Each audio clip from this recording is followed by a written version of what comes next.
think ممكن تسوي ده.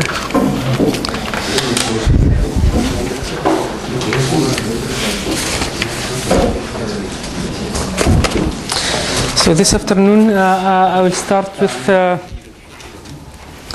the properties of the polarization tensor.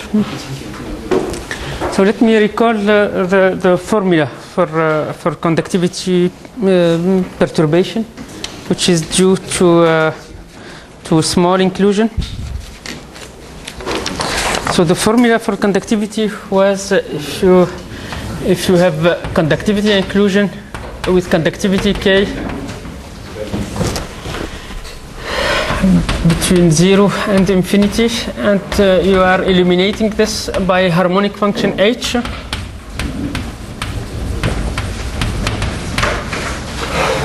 If you consider the conductivity problem divergence 1 plus k minus 1 characteristic function of D, gradient U equals 0. This is the electric potential with this behavior at infinity.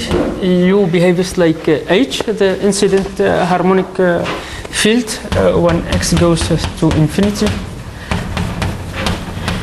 Then when the size of D is small, this is D is the location of D. This is characteristic size.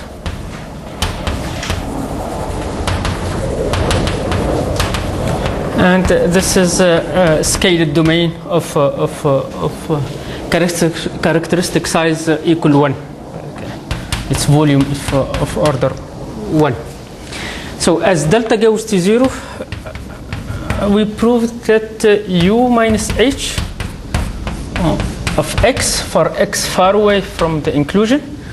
I gave a formula also for x near the inclusion.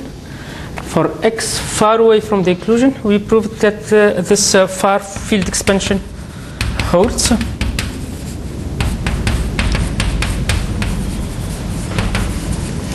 The perturbation is of order the volume times the Green function at x minus d. D is some point here. X is here. Times the polarization tensor acting on gradient of h at z. So gradient of h is a scalar function. Gradient of h is vector. M is a matrix. So this is a vector, and you take the scalar product with the gradient of the Green function.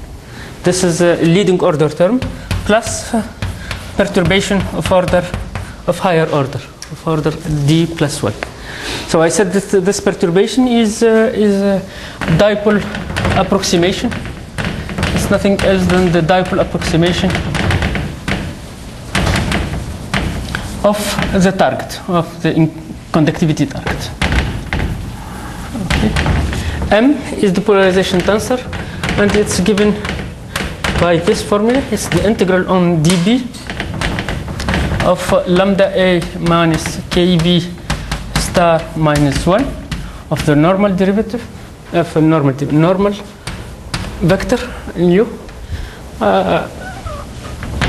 y d sigma y. This is matrix of entry mag equal lambda a minus kb star minus 1, the a component of the normal, g component of the function, d sigma y. Okay, this is a d times d matrix. D is the space dimension. Okay, lambda is related to k by this formula. It's k plus 1, 2 over 2k minus 1. This is what we said this morning. Okay. This is the formula. This is the dipole approximation. So if the inclusion is small, it behaves like a dipole, polarized with matrix M. So in order to do imaging, we need to understand the properties of M.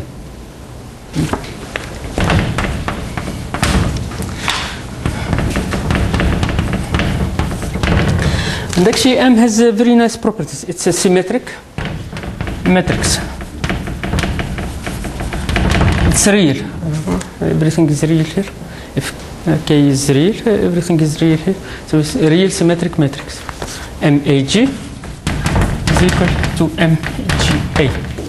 It's definite positive.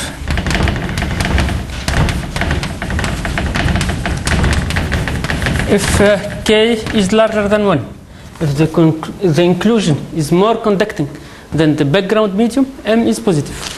If it's negative, M is definite negative.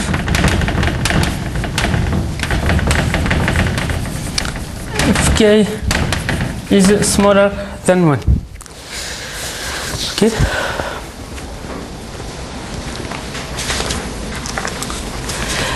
Actually, this is because if real symmetric matrix, then you can diagonalize. It has a D eigenvalue. Okay, in dimension 2, it has 2 eigenvalue and 2 eigenvectors, and the eigenvectors are orthogonal. So how many parameters are in M?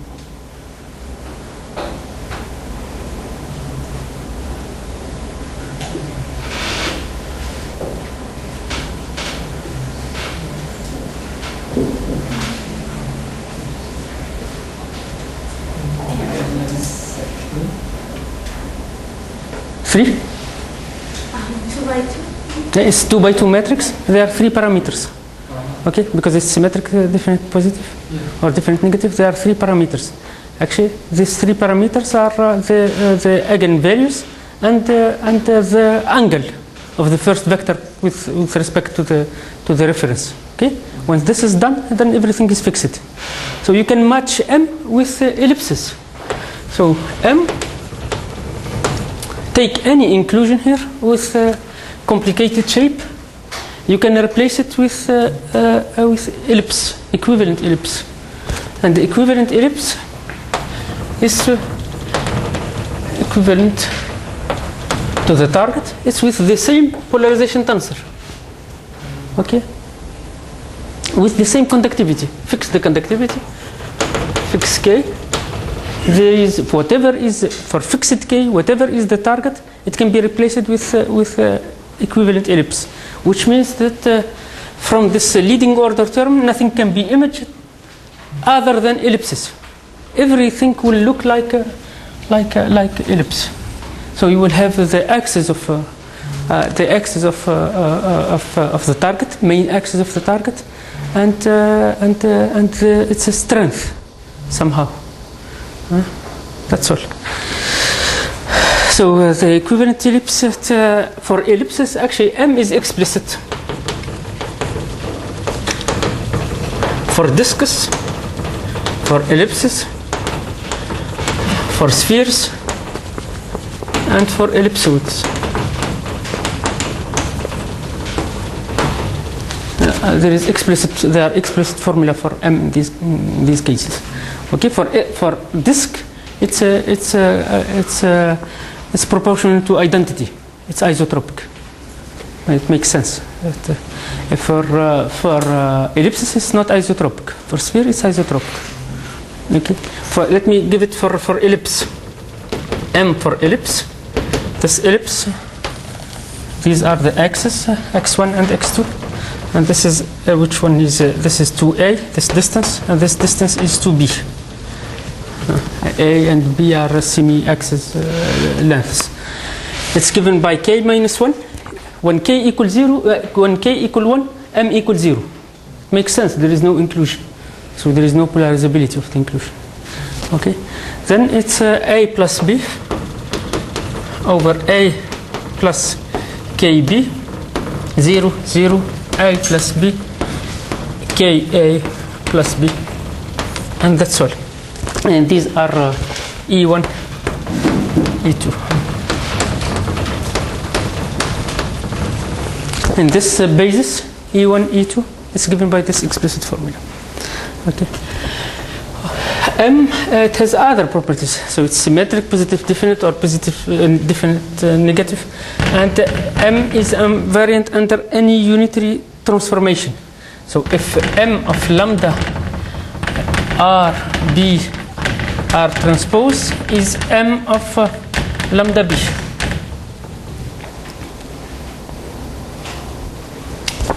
R transpose for any unitary transform R. Okay. Now something else is interesting. This is called the optimal bounds, Hashing-Strickman optimal bounds.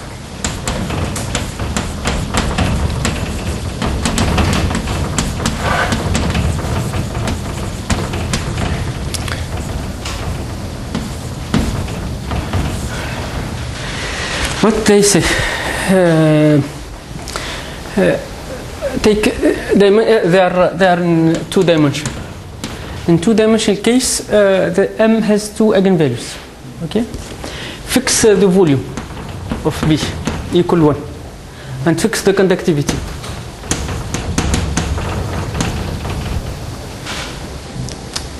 Okay. They say that the trace of M, the sum of the eigenvalue, are less than dimension minus 1 plus 1 over k, the volume of B. So let's first forget about this.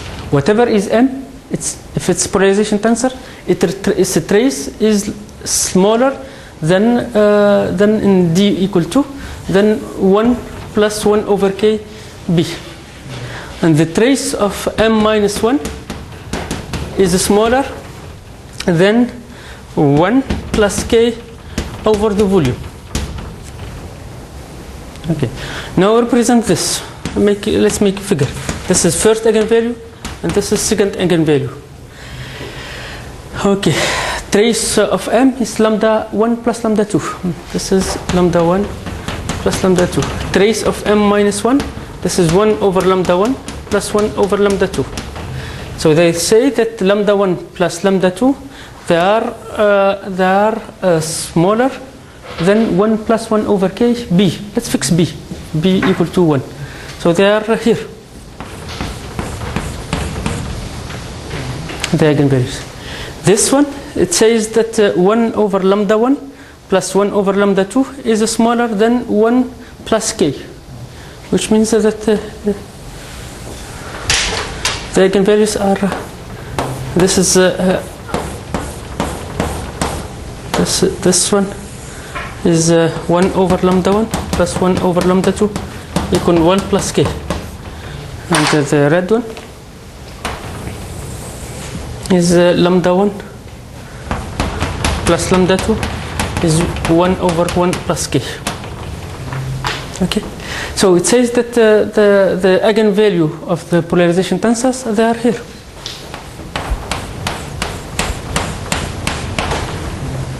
And these bounds are optimal. It means that any point here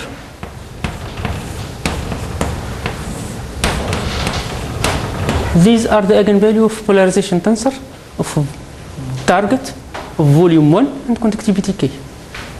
Okay. So if you compute with your imaging, you make very fancy algorithm to get the position of the target and to compute its polarization tensor. Then you get the volume of the polarization tensor, you know the conductivity, suppose that you know the conductivity, and you compute its eigenvalue. And with your very fancy code, their eigenvalue are here, then it's wrong. Then you have to double check the code. Right? Because we know that they are here. And any point here is the polarization tensor of something of volume 1 and conductivity k.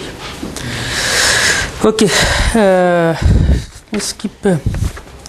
Now, I would like to emphasize the fact that this polarization tensor, it carries low frequency information. Actually, it carries zero frequency information. Whatever is the target, its shape is very complicated. It's just represented by ellipse. So this is a zero frequency approximation. Okay? You forget about all the changes in the shape of the target. They are kind of averaged. Okay, averaged through this formula. It's like a zero. It's like a central Fourier coefficient. You average everything. So it's a zero frequency, carries low frequency information or zero frequency information. Low frequency information. Let's see.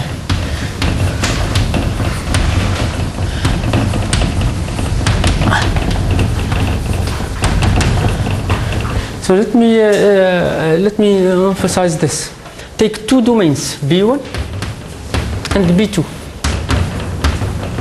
You can compute their polarization tensors by the same formula,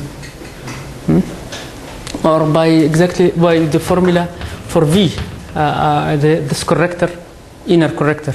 So V was harmonic function outside B1 and B2, and in B1 and in B2, V plus minus V minus equals 0 on D1 dB2, and K1 dV Kg dV d nu minus is equal dV d nu plus on dBg, and V minus Xi goes to 0 at infinity. I said that M can be represented in terms of V. So M is nothing else than K. So then the sum on G, Kg minus 1, the integral on Bg of the gradient of V of Xi dxi. This is one formula. The other formula is you take the far field expansion of V. You write V equal Xi, and you will get gradient of gamma times of X of Xi times this polarization tensors. Okay, so you will get it either from this far field expansion of V, or it's the same formula. So M is here. V is a vector, okay? Because Xi is a Xi variable, okay? So you can define M, but M for these two inclusions has the same properties as the M for one inclusion. It's symmetric, it's definite positive if the two conductivities are larger than one, definite negative if the two conductivities are smaller than one. So it's and it's a real matrix. It has two eigenvalues. You can match it with ellipse. So whatever, whether if you have two inclusions, they will look like just equivalent ellipse. If you have a clutter, if you have many, they will look like equivalent ellipse. So clutter is a high frequency information, because clutter, if you want to get these separately, B1, B2, B3, this is high frequency information. The interaction is very high frequency information. What the polarization tensor is carrying low frequency information, carrying just a rough approximation of this complicated structure. Okay, so there is no way to image this 3 using the leading order term.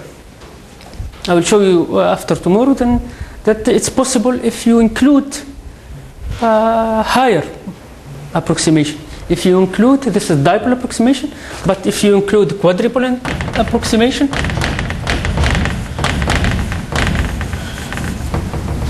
plus high order multipolar approximation,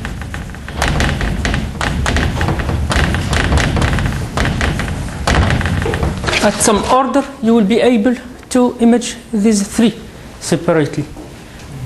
Okay, so you need smaller number of multipolar to image 2 inclusions than to image 3, because the 3 there are much more interaction between the inclusions, much more high frequency information there. Okay, and actually this ellipse we can compute its overall conductivity. We can compute its A and its B, and its angle. We can compute its axis. explicitly, there is explicit formula to compute this. Okay. So no question about that?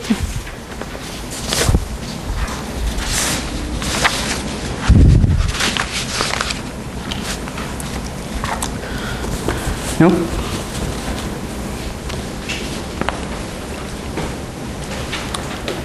Everything is clear? Everything is clear? Yes. Good. Okay, so let me move to detection. Now we are almost ready to do detection. So detection is what? We have the inclusion. Let me. Okay.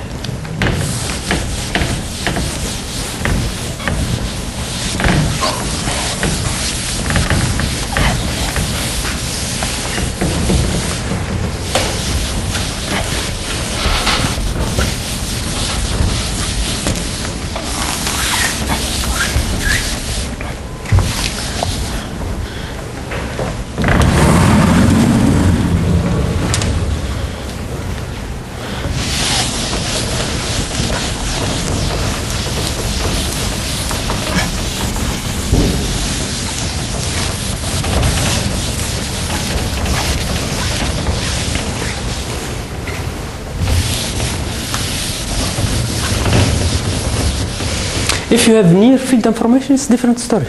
If you have the function field, then it's a bit different story because the high frequency information is still there. It's filtered out when you go to the far field. And this is the fundamental difference between near field measurements and far field measurements. Far field measurements, all the high frequency information is filtered out.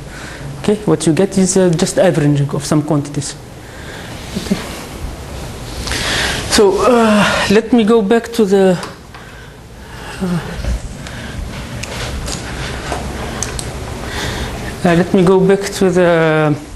multistatic configuration. So I have a target here.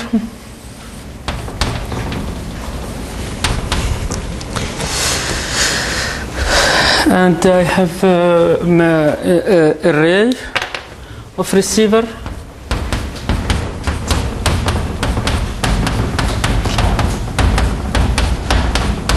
and transmitter. I collect the multistatic response matrix. This is my data. I have the electromagnetic target here.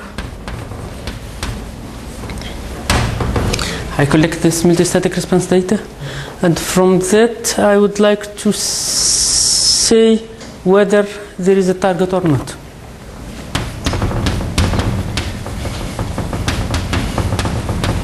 This is detection.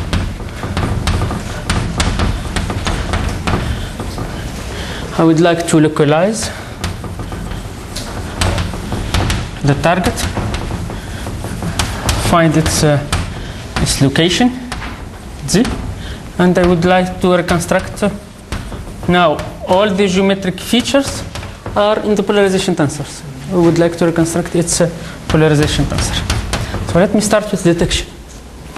So if there is no noise, you collect the multistatic response matrix. So what's the multistatic response matrix? Assume that you have no target. Okay? There is no target. Multistatic response matrix would be what?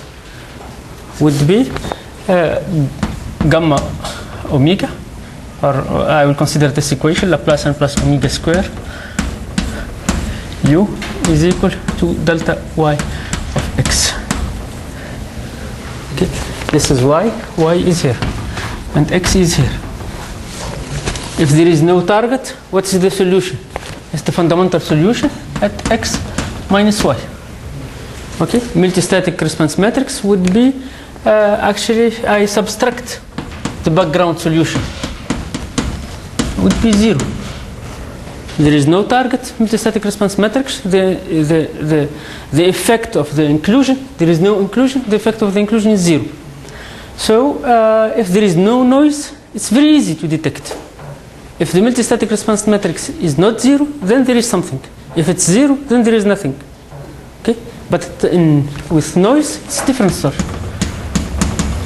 So let me assume noisy multistatic response matrix. Okay. And from noisy multistatic response matrix, I would like to detect the presence of the inclusion.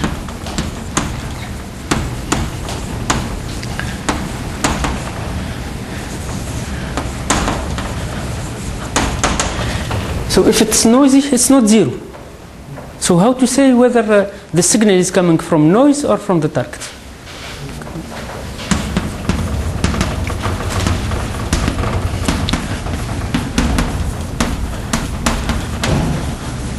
How to distinguish?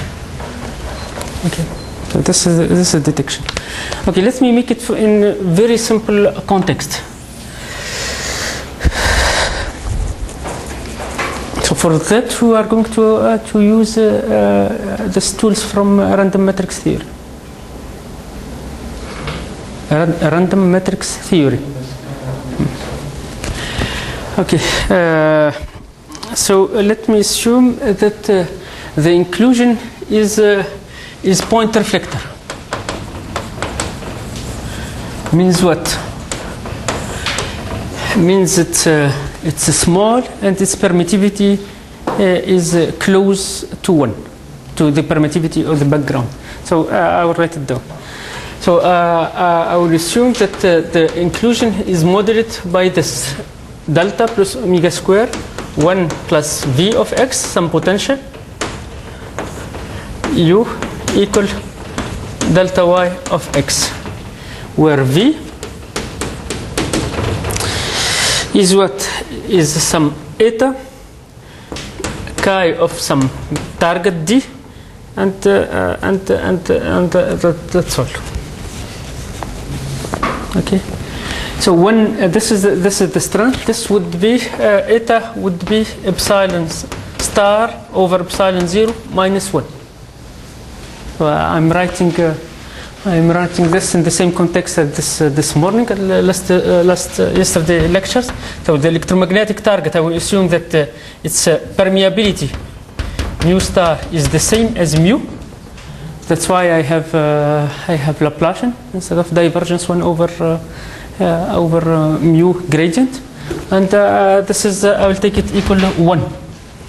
Okay, I will take epsilon star is different from epsilon 0, otherwise there is no target. I take epsilon 0 equal to 1, and I will assume that epsilon star, actually you don't need it, but epsilon star is almost epsilon 0. Okay, very close to epsilon 0, just to make it very simple. And if you assume this, then this is Born approximation.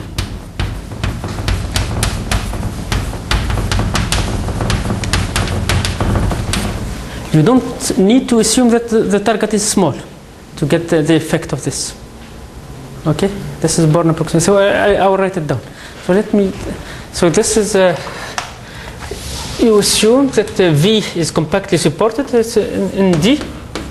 The XX is supported on D, and it's very small. It's compared to 1. Then, if you want to solve this equation, what you do? You compute what is Laplacian plus omega square of uy minus gamma omega. So this would be what? Laplacian plus omega square gamma omega will give you minus delta function. That will cancel with this one. Then Laplacian plus omega square uy will give you what? Minus v uy. But v is very small. Means that u is close to gamma omega. So this is actually close to gamma omega.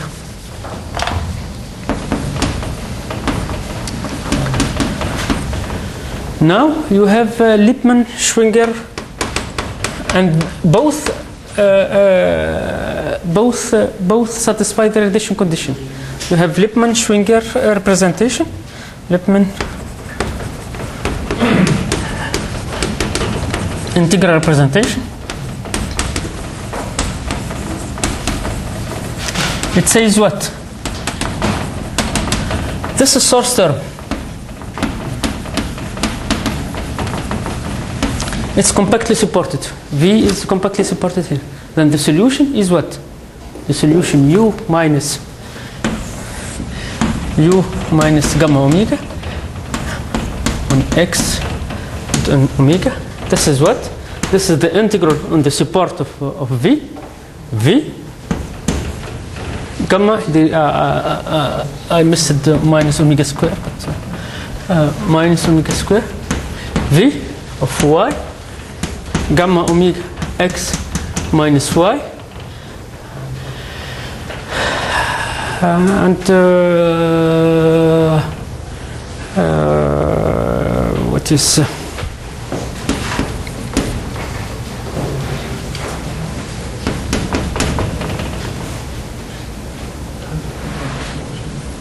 you have to integrate, you have to multiply by gamma omega. So let me write it this variable z. So it's the gamma omega of x here. Y is the source point here, and x is inside. Okay. So this is, I will write it z here. I'll write it z here, and gamma omega z minus x dz. Right? This is Lippmann-Schwinger approximation, Lippmann-Schwinger integral representation, and we made this Born approximation, replacing uy by gamma omega. This is what is called the Born approximation. So if you approximating this one, this is Born approximation. Okay. Now it's done. We have the perturbation. It's the perturbation is this integral. So if the support of omega is small, then we have a point reflector.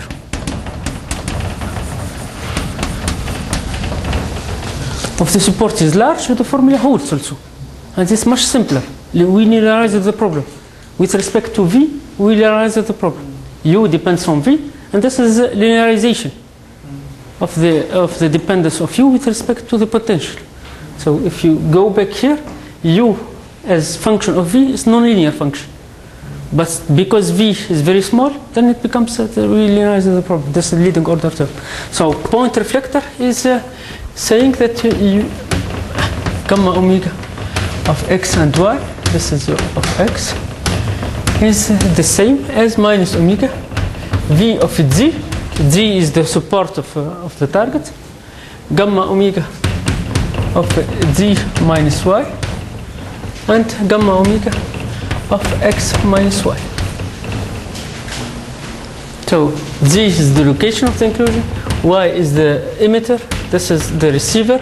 So this is the green function, this one from here to here, and this is the green function from here to here, and it's multiplied by this this constant. That's all. This is the strength of the guy. Okay, times the volume of omega. I'm approximating this by.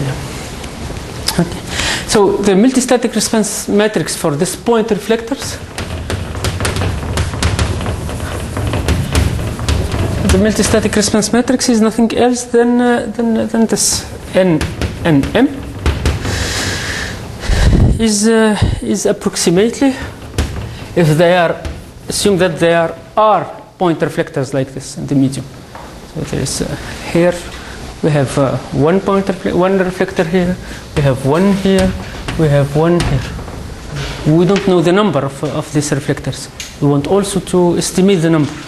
So first to say whether there are some inclusions or not, and then estimate the number and localize them. So this is the sum on the number of I call it R, the number of point reflectors, some constant, strength of each reflector, this constant here, gamma omega yn zg, gamma omega ym zg. So what's yn? Here yn. What's ym? Here ym. And what's zg is the location of the point reflector g.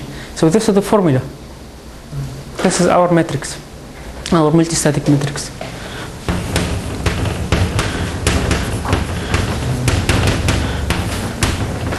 So now what's the idea behind this detection test?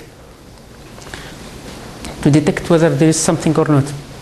As I said this morning, assume that the multistatic response matrix is coming from noise. measurement noise. Okay, and this measurement noise is uncorrelated. All the entries are normal distribution. Okay, then eigenvalues of this matrix, its statistical distribution of the eigenvalues is known. This is given by Tracy-Widom formula. Okay, it has some statistical distribution. Eigenvalues of just matrix coming from the noise has some statistical distribution. This is to this morning lecture, statistical distribution. This multistatic response matrix is coming from point reflectors. It will have some its eigenvalues will have some statistical distribution. If the two statistical distributions are different, then there is a way to detect whether the signal is coming from noise or from point reflector, because they don't have the same statistical distribution. Okay, this is the idea. So what's the statistical distribution of this one? So we need to think about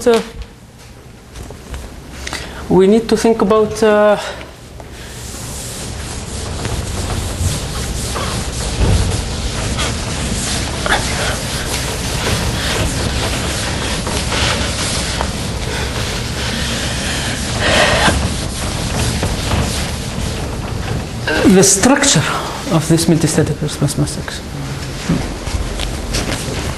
So structure of multistatic response matrix.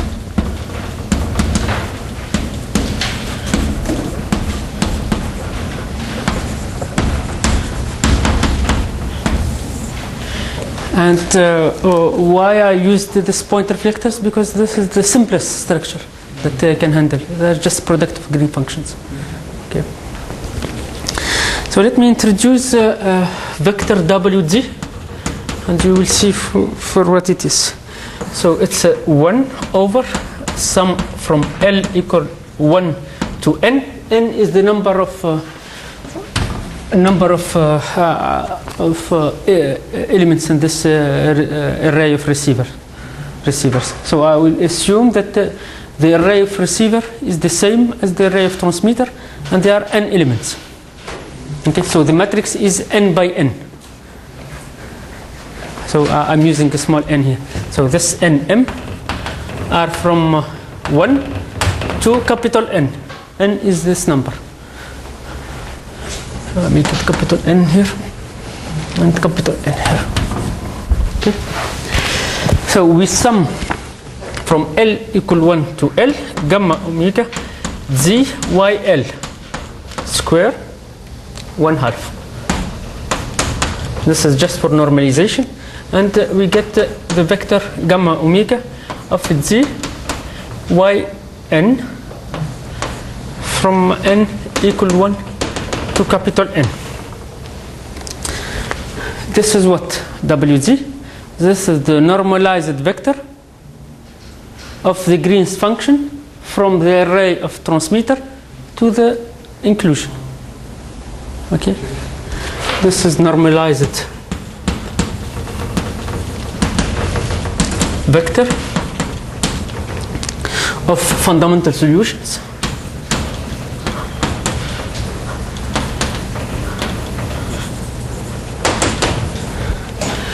from the array of receiver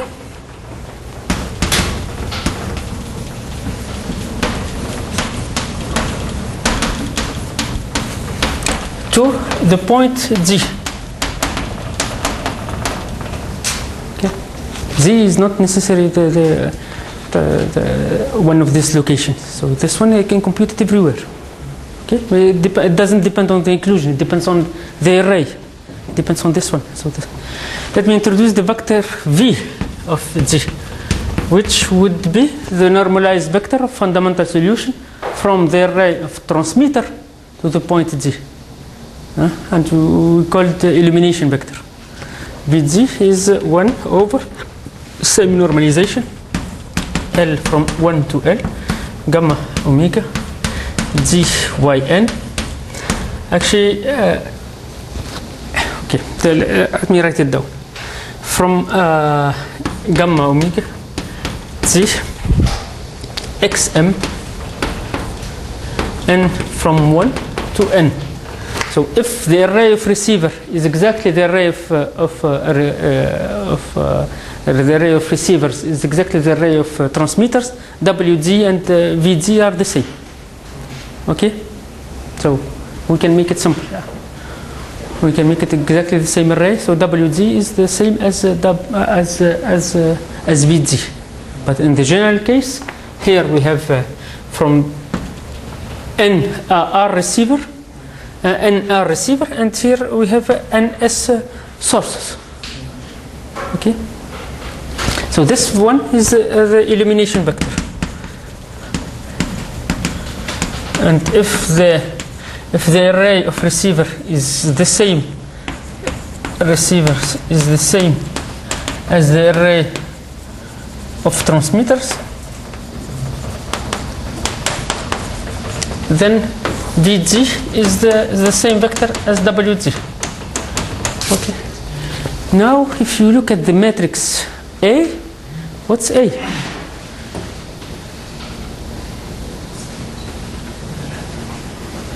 It's just the matrix A is just the sum on all the reflectors of what?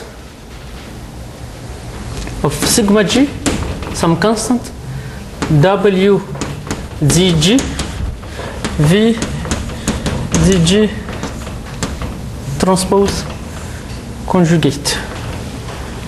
I think that this is true. So VZ, okay. Let me put the conjugate here to get it in this form. So if the array of receivers is equal to the array of transmitter, then VG is the conjugate of this guy. Okay. Then this looks like a singular value decomposition. And the V and VZG and WVG are the left and the right singular vectors. But we have to check something. Left, they should be orthogonal. Right? Otherwise, it's not singular value decomposition. So, and these ones will be singular values. These one,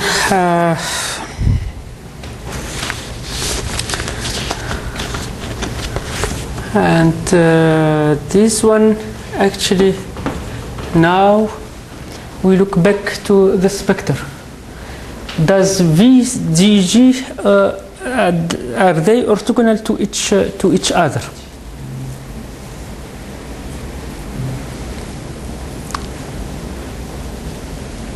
We compute WGG and WGG dot WGL bar. This is what? This is the product of the Green function on all of this n. This would be the sum of gamma omega g y n g gamma omega gl yn bar and sum on n. But this is Helmholtz decomposition, Kirchhoff-Helmholtz decomposition identity. So this one is almost the Bessel function at Gg minus Gl. So they are almost orthogonal if Gg and Gl are well separated. So if the distance between Gg minus Gg is larger than half the wavelength, this is half the wavelength,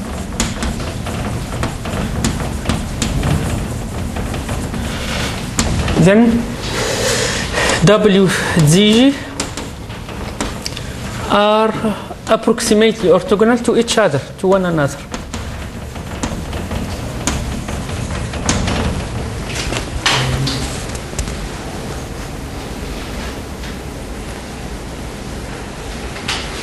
And this is the same for vector VZ.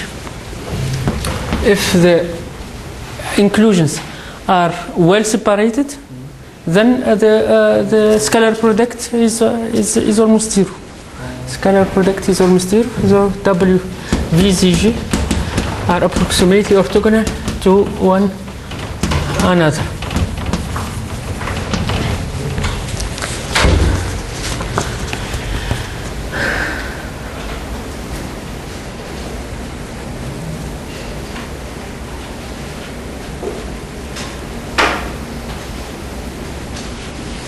And this is singular value decomposition. And sigma g is the function of rho g. I think I have the formula. So here, this one will give you g0 of omega zg minus zl, and you know that this is approximately 0 if zg minus zl is larger than pi over omega. G0 behaves like it has this behavior. Maximal.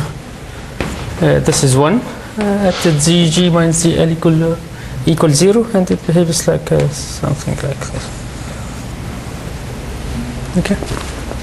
So if they were well separated, the distance between them is larger than this one. Then it's almost 0. So they're almost orthogonal. So this is the singular value decomposition of A. Okay. And W and V are the left and the right singular vectors. Okay. Now, what's the statistical distribution of the first singular value of A? So, statistical distribution of the first singular value is given by this formula.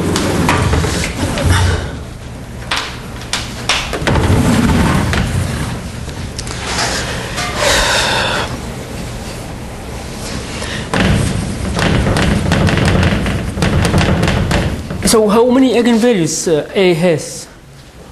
R, number of point reflectors. Okay, so from G, and these are significant. The others are coming from noise. Okay, these are significant, but they are corrupted by noise. And the singular value, if so, this is the true one, if you like, without noise. But what you measure A measured is A0 plus some noise. So the singular value of A0 are given by sigma G. The singular value of A are not sigma G. They have some statistical distribution. They have some statistical distribution around sigma G. Okay, but they have some fluctuation. So for G equal 1 to R, sigma G of A measured, this as capital N goes to infinity. As I said this morning, this is the only result we have for given eigenvalues. It's asymptotic result in terms of the size of the matrix. For fixed size, there is no result. For when the size becomes large, then we can write down the asymptotic distribution of the singular values. Okay. The only result which valid for any size of the matrix is this one on the trace, this one on the global distribution of the eigenvalues, not on the particular ones. Okay. So it goes to sigma noise. Sigma noise is the variance of this W times what? Sigma G square of A. The sigma G here, the imperturbed one, over sigma 2 square of noise plus 2. This 2 was here in this morning. The singular value of the maximal singular value of a random Gaussian matrix converges to 2. Okay, so there is 2, and there is sigma noise square over sigma G square of A. This is if sigma GA is larger than sigma noise. If the singular value here is the contribution of the G reflector is larger than the noise, then we have this asymptotic formula for n for when the size of the matrix goes to infinity.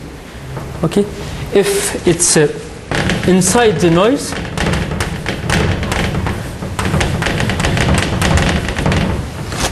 sigma noise is the variance, and the sigma G is the again singular vector, singular value.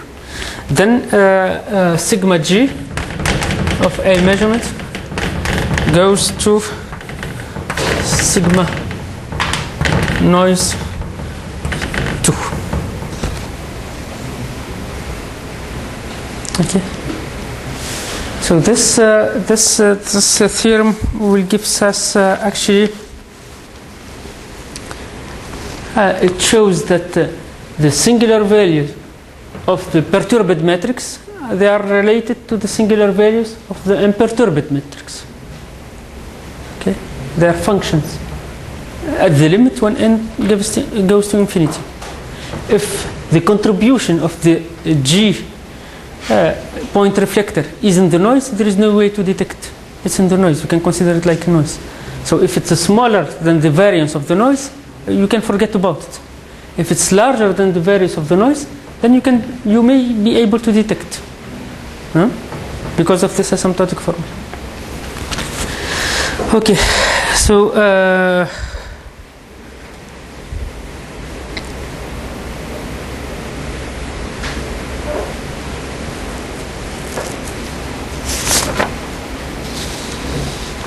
there is one half here. So if this I said this morning, there is this repulsion effect. So A measurement is A plus some noise. If you look at its singular value of A measurement, this is larger than sigma G of A. It gets all the reflectors because of this 1/2. So forget about this one. It's sigma G, and this is positive. So it's larger than sigma G. Okay. So immediately all the reflectors which are not in the noise, they become more visible. The reflector inside the noise, they are gone. There is no way to detect them. Okay. So these ones, they are absorbed in the noise.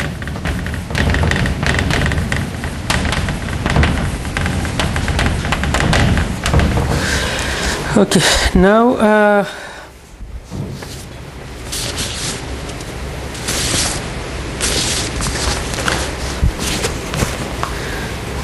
so let me make the detection. Actually, we can make it. We can make this text very.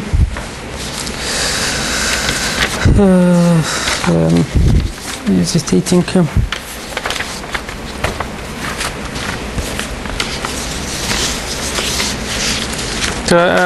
Let me first use this formula for use this context for localization, and then I will show you the detection test. Okay. So what? So we'll keep this one. So now we have the structure. We know that these are the singular values. These are the singular vectors, left and right singular vectors. Can we use this to make imaging? So first idea is it's naive, but this is simple. Is what we want to do. We want to get the location ZG. This is what we want. This is unknown. These are the arrays, they are known. And we want to get this reflectivity coefficient from the measurements of A. So what to do? We can think about putting some G inside this array.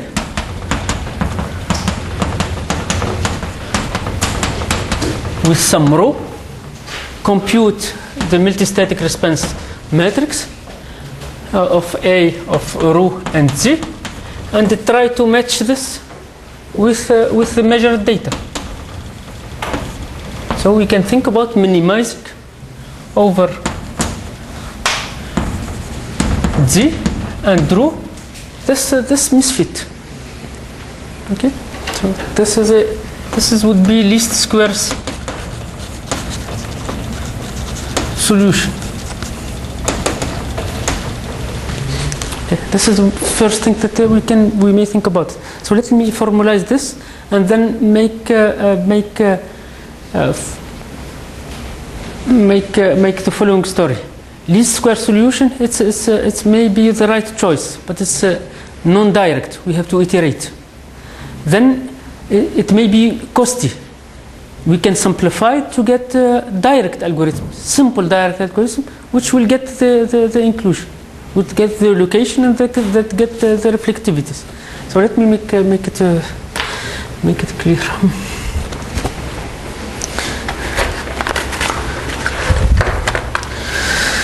Okay, so what we want? So we want to minimize over Z or rho, or minimize over the potentials V. These are coming from Born approximation of some potentials.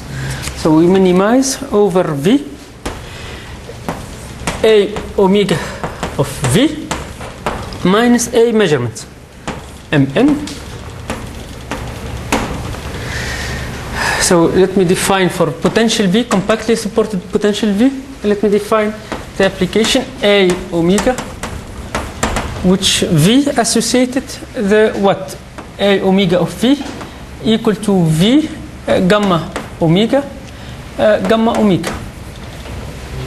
This gamma omega of X and how to say it? I will write it like this. Sum on R2 gamma V of Z gamma omega of X n and Z gamma omega of Y m and Z dz. This is the operator that was over there. Okay, it was simplified for point reflectors. Okay, it was this operator. So this is the operator. So what we minimize? We minimize the difference between, we take an operator V, distribute it because we are looking for many point reflectors. So it has it's a supported with it has a supported here, whatever it is. Okay, we fix this potential V. We compute A omega of V, and we would like to minimize the discrepancy with respect to A measurement. And actually, we want to minimize this for a range of frequencies. Okay, minus A measurement square d omega. This is what we want to measure, and this is on the sum on Mn. Okay, so this is a least square criteria. We minimize on V this cost function, which is given by the sum on all the entries of the A omega of V, Mn minus A measurement Mn omega. It depends on the frequency. D omega, because we will make the measurement for a range of frequencies. Okay. Now, in order to minimize this, we have to compute its derivative. So we have to compute the joint of this operator. So A omega, it sends what? It sends functions to matrices. So A star of omega, it sends what? It sends matrices to functions. So least square solution in the linearized case, it's by hand linearized case. You can write the least square solution of this. Least squares solution is what? Is V ls equal to the integral of A star omega A omega d omega minus 1. Here you integrate over omega, a range of omega. The integral of a star omega, a omega, d omega measurement. That's all. This is the least square solution. So you take the measurements, you apply a star, and then you apply a star a minus 1. This is the least square solution. So we have to compute what is a star. So a star sends matrices to functions, because it's the adjoint of a. So a star